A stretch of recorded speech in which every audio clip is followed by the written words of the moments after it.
দেখো কেকের মধ্যে আমি আগুন ধরিয়ে দিলাম। কেকের মধ্যে আমি কেনই বা আগুন ধরালাম আর কিভাবে আগুনটা জ্বালালাম, চলো ছটপট দেরি না করে আমরা পুরো কেকের ডিজাইনটা দেখে ফেলি। গত দুদিন আগে এই কেকের অর্ডারটা আমার কাছে আসে, আর যেই দিন আমি এই কেকটা বানিয়েছিলাম ওই দিন আমার আরও একটা বেন্টো কেকেরও অর্ডার ছিল। তো কেকটা তো আমি আগে থেকে বানিয়ে ফেলেছিলাম, আর এই কেকটা আমি বানিয়েছিলাম মাত্র 2 ঘন্টার মধ্যেই। 2 ঘন্টার মধ্যে এত তাড়াহুড়োতে যে এত সুন্দর একটা কেক বানাতে পারবো সত্যি কিন্তু আমি ভাবতেও পারিনি। এই কেকটা অর্ডার করেছিল আমার খুবই কাছের একজন দাদা। দাদা তো পুরোপুরি বলে দিয়েছিল আমার তোর উপরেই ভরসা, তুই তোর মতন করে বানিয়ে দিস। আর যার জন্যই কেকটা নেওয়া হয়েছে, আমি যেমন ছোট্ট একটা কেকের বিজনেস করি, সেই বোনও কিন্তু ক্যান্ডেলের বিজনেস করে।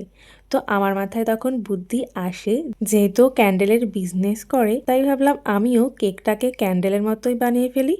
চেষ্টা করে দেখি ক্যান্ডেল ঠিক বানাতে পারি কি না। যেমন ভাবা তেমন কাজ, আমি লেগে পড়ি এই কেকটাকে পুরোপুরি ক্যান্ডেল শেপে আনতে।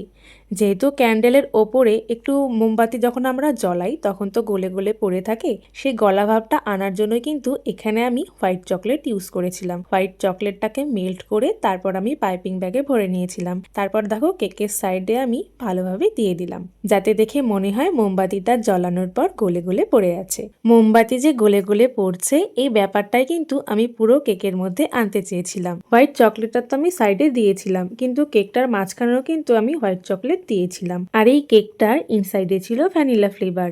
কেকের ওপরটা একটু ফাঁকা লাগছিল, তাই আমি এখানে রোজ নজেল দিয়ে কয়েকটা ফ্লাওয়ারও বানিয়ে দিলাম। হ্যাঁ জানি অন্য দিনের তুলনায় আজকে কেকের ভিডিওটা একটু লং হয়ে গেল, তো তোমরা প্রথম থেকে শেষ পর্যন্ত যারা দেখবে তারাই কিন্তু বুঝতে পারবে আমি কেকের মধ্যে কি করে আগুন জ্বালালাম। আর তোমরা যারা এখনো আমার কেকের ভিডিও দেখছো তাদেরকে অনেক অনেক থ্যাংক ইউ। আর আমি কিন্তু পুরো কেকটা কমপ্লিট হয়ে যাওয়ার পর এই কেকের রিভিউটাও শেয়ার করেছি, আর কেমন হয়েছে অবশ্যই জানিও। ফ্লাওয়ারগুলো একটু ফাঁকা লাগছিল তাই আমি এখানে কয়েকটা পার্ল দিয়ে দিলাম। আর এখন যে আমি জিনিসটা দিচ্ছি এটাই তো আমাদের এই কেকের মেইন পার্ট, একটা ক্যান্ডেল। এই ক্যান্ডেলটা দিয়েছিলাম বলেই কিন্তু আমি কেকের ওপর আগুন জ্বালাতে পেরেছিলাম। তো পুরোপুরি দেখো, দেখে মনে হচ্ছে তো আমি একটা কেককে কিভাবে ক্যান্ডেল বানিয়ে ফেলেছি। কেমন হয়েছে অবশ্যই কিন্তু জানিও। অসাধারণ।